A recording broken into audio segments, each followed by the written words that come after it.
तशहीरी मुहिम में हिस्सा लेकर अवाम के दरमियान में पहुंचकर अवाम को इस बात का एहसास दिलाने की कोशिश करती है कि मैं अच्छा, मेरी जमात अच्छी और मेरा उम्मीदवार अच्छा। और हर सियासी जमात की ये कोशिश होती है कि आपके कीमती वोटों को हासिल कर कर उस उम्मीदवार को किस तरीके से जिताया जाए, ये उनकी कोशिशें होती है। और फिर एक मैनिफेस्टो हर बार जारी किया जाता है और उस मंशूर के जरिए से आपको राग़िब करने के लिए कई लंबी चौड़ी लिस्ट का जो झूठ पर मुबन्नी होती है वो आपके दरमियान में आपको बताकर आपके वोटों को हासिल करने के लिए ये सब कुछ तमाशा होता है। एक तरफ तो कांग्रेस पार्टी ने अपने उम्मीदवार को हल्के हाजा दक्षिण से उतारा है जहां पर आपका वोट है, तो वहीं बीजेपी ने अपने उम्मीदवार को उतारा है, तो फिर वंचित का अपना उम्मीदवार है, तो वहीं आजाद दो उम्मीदवार आपके हल्के हाजा से यहां से ठहरे हुए हैं। गौर करो कि एक जमात, उस जमात का सदर, उस सियासी पार्टी का लीडर और उसका उम्मीदवार, ये तमाम की तमाम चीजें आपके सामने हैं और बड़ी दानिशमंदी के साथ में आपको अपने कीमती वोटों का इस्तेमाल 20 तारीख के दिन करना है। एक तरफ तो बीजेपी जैसी फिरका परस्त जमात मैदान में है, तो उसका उम्मीदवार भी है। बीजेपी की बुनियाद अगर रखी गई हिंदुस्तान में, तो बीजेपी की बुनियाद में उसके अगराज और मकासद को बयान किया गया है। वो बीजेपी का उम्मीदवार आज मैदान में है और बीजेपी इस बात पर खुश है कि मुसलमानों में वोटों की तकसीम हो जाएगी तो बीजेपी आसानी से जीत कर निकल जाएगी। गौर करो कि आज ये इलेक्शन अहम क्यों है और इस इलेक्शन में आपके उम्मीदवार को जीतना क्यों जरूरी है। बीजेपी ने इस मुल्क में एक तारीख बनाई है, तो उस तारीख में मुसलमानों की बर्बादी है, उस तारीख में मुसलमानों का लहू है, तो उस तारीख में लुटती हुई उजड़ती हुई बस्तियां हैं, तो उस तारीख में कई ऐसे क़वानीन हैं कि जिन क़वानीन को आप पर लाद दिया गया है और उस क़वानीन को सिर्फ और सिर्फ बनाया गया है तो आपके खिलाफ में बनाया गया है। आजाद हिंदुस्तान की तारीख है कि इस आजाद हिंदुस्तान की तारीख में, इस जमहूरी हिंदुस्तान में अगर किसी समाज पर, किसी कौम पर जुल्म हो तो जुल्म की दास्तान लिखते लिखते लिखते शायद वो औराक कम हो जाएंगे, खत्म हो जाएंगी, लेकिन दास्तान खत्म नहीं होगी। और वो दास्तान लिखी गई है तो आप पर, मुझ पर, मेरे आबाज़दाद पर हमारी खतर की वारदातें उसमें लिखी गई है। बीजेपी ने इस मुल्क में सबसे ज्यादा नुकसान किया है तो आपका और हमारा किया है, मुसलमानों का किया है। मेरी माएं, मेरी बहनों, आज बीजेपी का वो उम्मीदवार मैदान में है। कौन सी बीजेपी? जो हिजाब और पर्दे को खत्म करना चाहती है। मेरी माएं, मेरी बहनें, गौर तो करो, वो दिन को याद करो कि जब पर्दे का हुक्म हो तो पर्दे का हुक्म होते ही एक बाजार में एक मां अपने नौजवान लख्त जिगर के साथ में जा रही थी तो हिजाब का हुक्म आया अल्लाह की तरफ से। तो एक पैगाम देने वाले ने रसूलुल्लाह सल्लल्लाहु अलैहि वसल्लम के पैगाम को लेकर निकला तो वहां ऐसा नहीं था कि आज हुक्म आया है उसकी तामील कल से शुरू होगी। नहीं मेरे प्यारे मुसलमानों, जब कोई हुक्म आता था लब्बैक, असहाबे रसूल उसको लब्बैक कहकर उसी वक्त से उस हुक्म को बजा लाते थे। तो जब हिजाब का पर्दे का हुक्म आया कि आज से औरतों पर पर्दे को लाजिम किया गया है तो एक बाजार में हमारी एक बूढ़ी मां है, वो अपने जवान बच्चे के साथ में एक साहबी रसूल है। जब घोड़े पर बैठकर एक साहबी रसूल आए कहने लगे कि पर्दे के निफास का हुक्म आया तो उसने अपने जवान बच्चे को कहा कि बेटे जा इसी वक्त चादर लेकर आ और आज और अभी इस हुक्म की तामील करना है। उस नौजवान बच्चे ने कहा मां अभी तो हुक्म आया है, अभी तो हम घर के बाहर हैं, हम घर जाकर पर्दा कर लेंगे।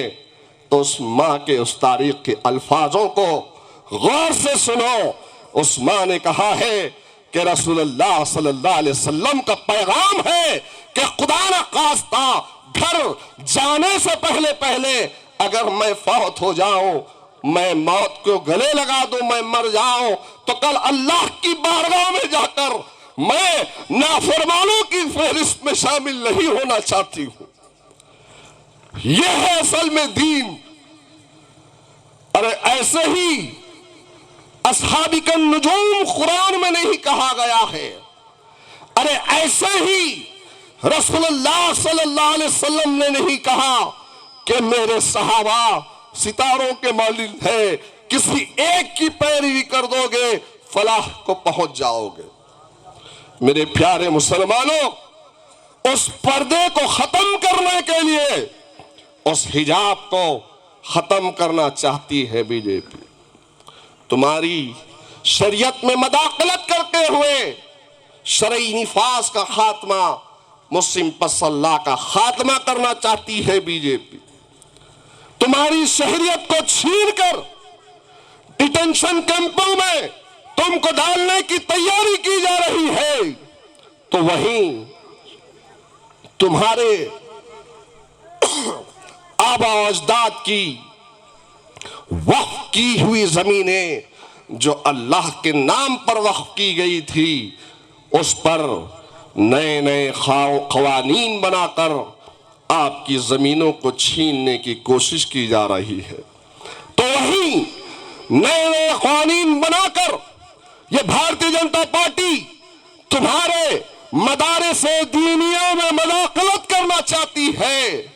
अरे कौन कौन सी बातों को तुम्हारे सामने रखूं मेरे प्यारे मुसलमानों। बीजेपी जैसी फिरका परस्त जमात वो सिर्फ तुमको खत्म करना चाहती है, मिटाना चाहती है। तो वहीं बीजेपी को किसने आगे बढ़ाया, सत्ता में लाने का काम किसने किया, इख्तिदार में किसने लाया। मालूम था संघ परिवार के लोगों ने महात्मा गांधी का कत्ल किया। कई एक तंजीमों को कांग्रेस के दौर इख्तिदार में खत्म किया गया कि ये तंजीमें मुल्क के खिलाफ काम करती है, लेकिन आरएसएस पर कभी कोई हुक्म नाफिज नहीं हुआ।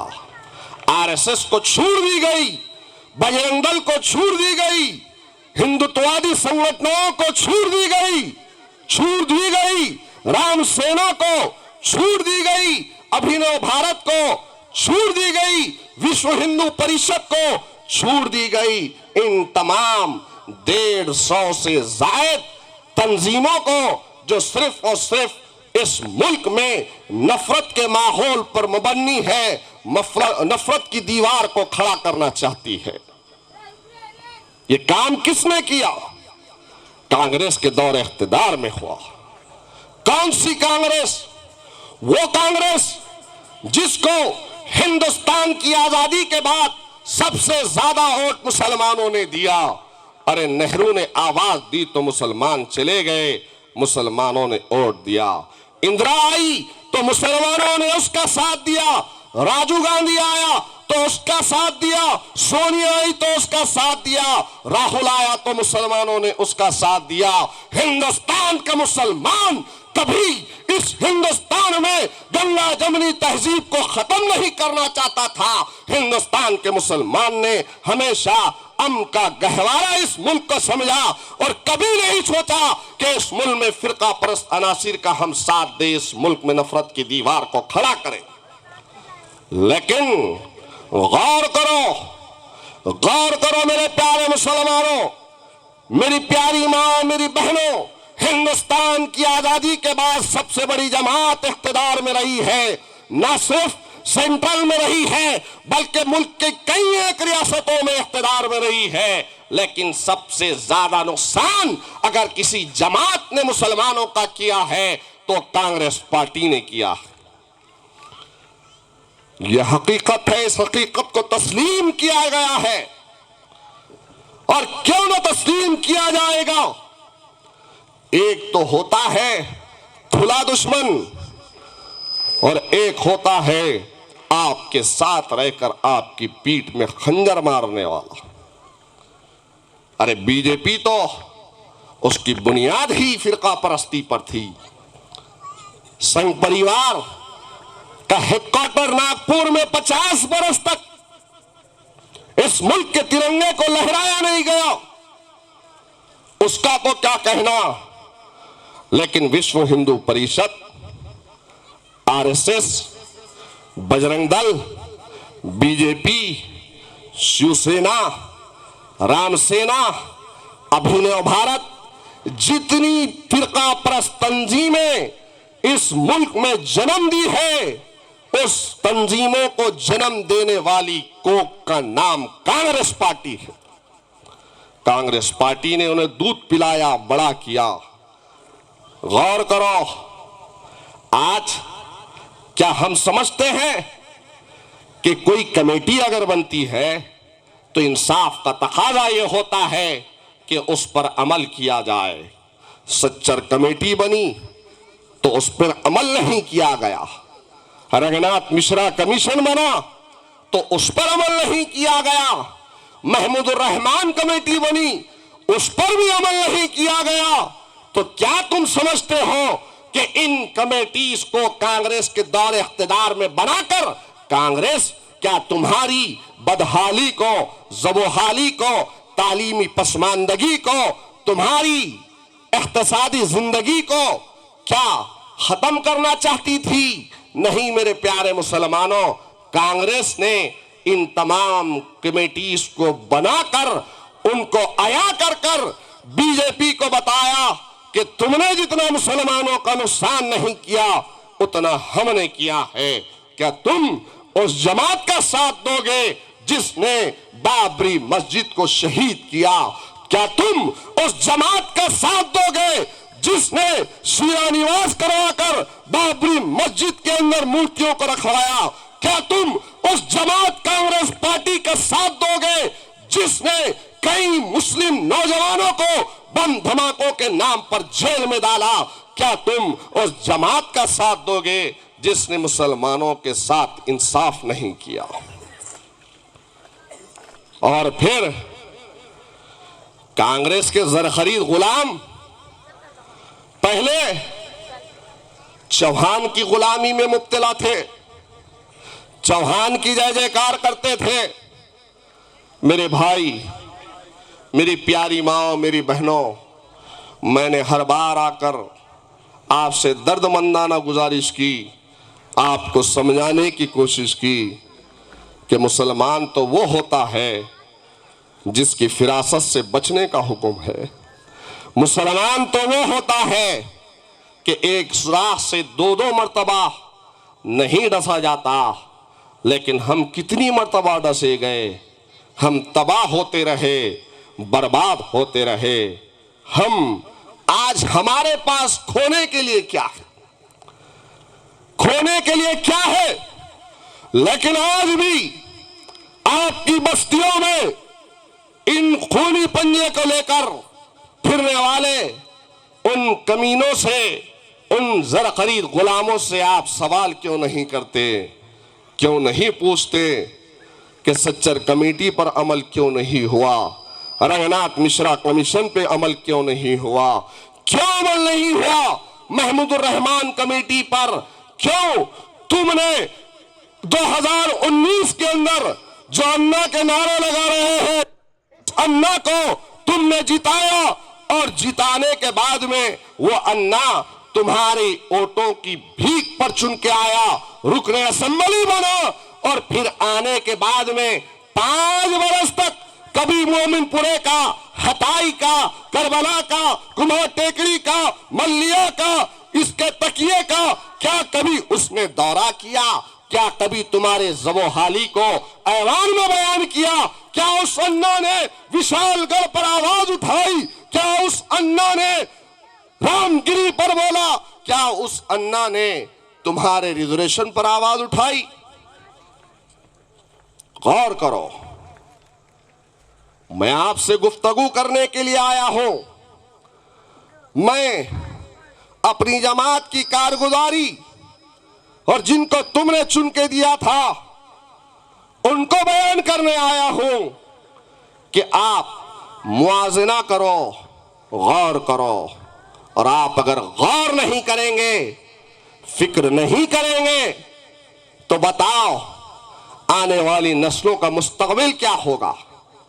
क्या उन लोगों के हाथ में अपनी नस्लों का मुस्तकबिल लेना चाहते हो जो तुम्हारे वोटों से जीत कर आता है और जीत कर आने के बाद में बीजेपी जैसी फिरका परस्त जमात को सपोर्ट करता है, वोट डालता है, एक मर्तबा नहीं 2-2 मर्तबा डालता है? क्या यह हकीकत है या नहीं है कि हिंदुस्तान की कई सड़कों पर रामगिरी के खिलाफ में एहतजाज हुआ, तो सबसे बड़ा एहतजाज महाराष्ट्र की सड़कों पर नांदेड़ से लेकर मुंबई तक हजारों गाड़ी मजलिस इत्तेहादुल मुस्लिमीन ने इख्तिदार पर बैठे हुए हाकिमों को बेदार करने के लिए लेकर गई थी। क्या यह हकीकत नहीं है कांग्रेस के गुलामों कि वो रामगिरी जो अहमदनगर का रहने वाला है, वो रामगिरी 2 दिनों तक अन्ना के फार्म हाउस पे रहा है? ये कांग्रेस पार्टी है। गौर करो, जिसने रसूलुल्लाह सल्लल्लाहु अलैहि वसल्लम की शान रिसालत में गुस्ताखी की, वो रामगिरी अन्ना के फार्म हाउस पर 2 दिन था। उसको ओढ़ दोगे? वो अन्ना जिसके घर में बीजेपी ने उसके बड़े भाई को टिकट दिया, वो अन्ना जिसने खुद प्रेस के सामने आकर कहा कि पिछली मर्तबा 80,000 से यहां का सांसद जीता था, अब की बार बीजेपी का सांसद 2 लाख से जीतेगा, ये कहा। अरे मेरे प्यारे मुसलमानों, एक तरफ बीजेपी है तो एक तरफ ये अन्ना है, तो दूसरी तरफ 12वीं पास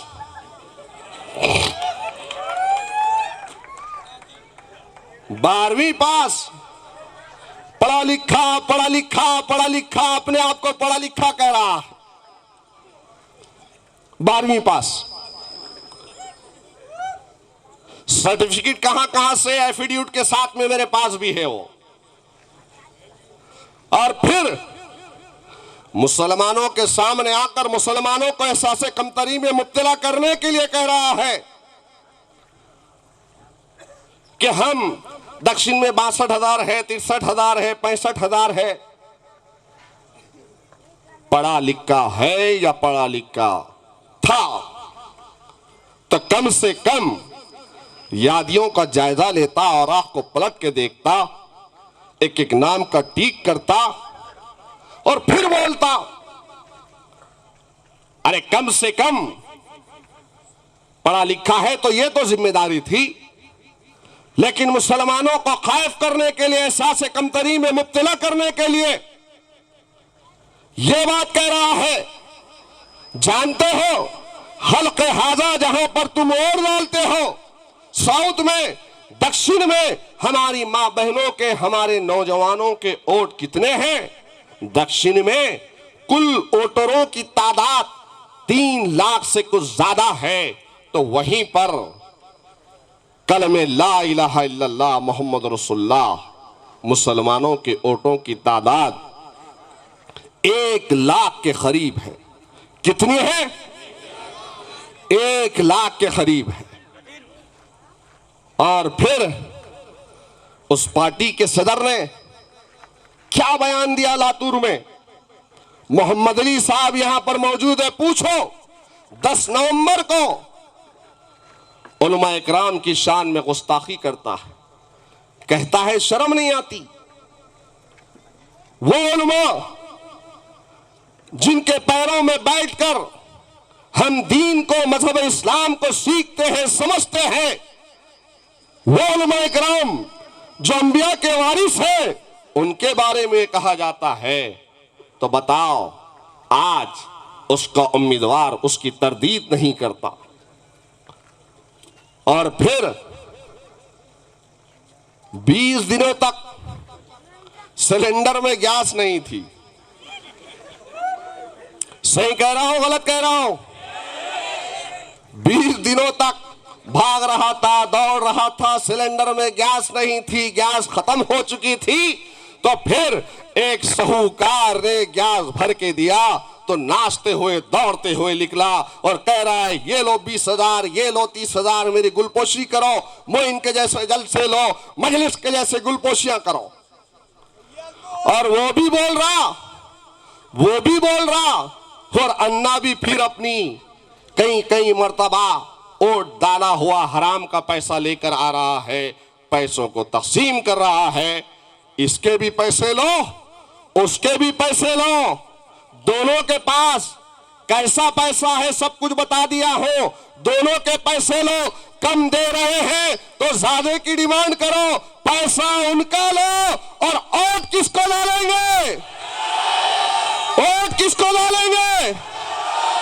पतंग को वोट डालेंगे, क्योंकि शह नशीन पर जितने लोग हैं, मैं उनको बतलाना चाहता हूं, ये मेरा किला है, ये मल्लिया, ये मोमिनपुरा, ये हताई, ये नई मस्जिद, ये गरीपुरा, ये करबला, ये कुम्हार टेकड़ी, ये मल्लिया, ये तकिया, ये सैयद मोइन की शान है। ये सैयद मोइन की शान को झुकने नहीं देंगे।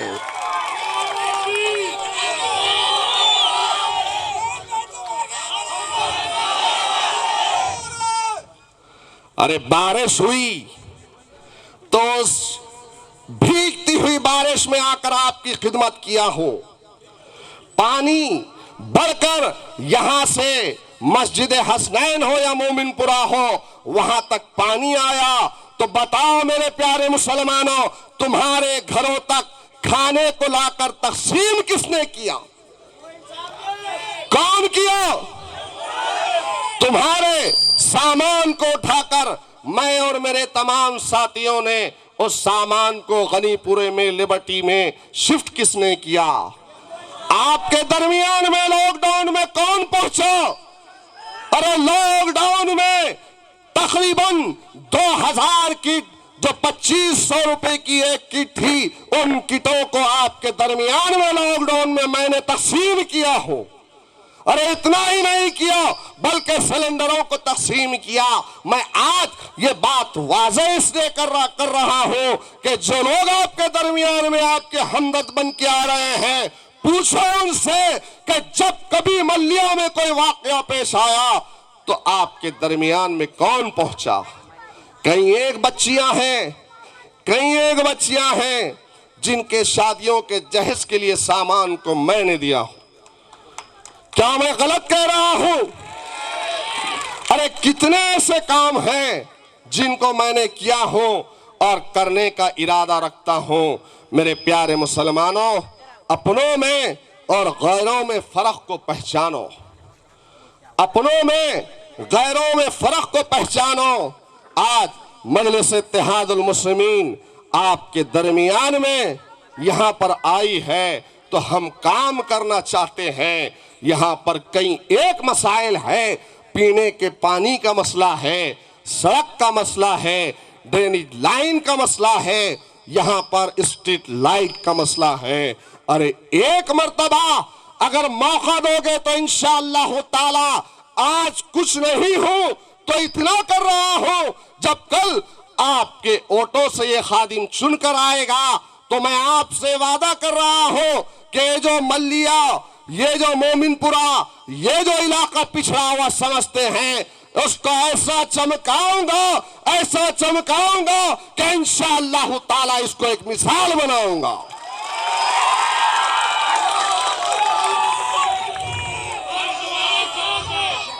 अरे कोविड के मौके पर खबरस्तान सिर्फ एक ही था, गुसलखाना सिर्फ एक ही था, लेकिन अल्हम्दुलिल्लाह